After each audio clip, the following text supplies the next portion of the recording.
సిలువలో మరణించినావే, మరణములో ఉన్న మాకై రక్తము చిందించినావే. అనుదినము మా తోడే ఉండి మమ్ము నడిపించు దేవా,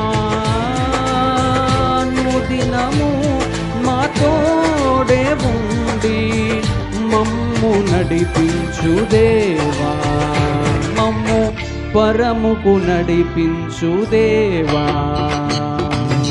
స్తుతించి కీర్తించి గణపరతును నా యేసయ్యా, స్తుతించి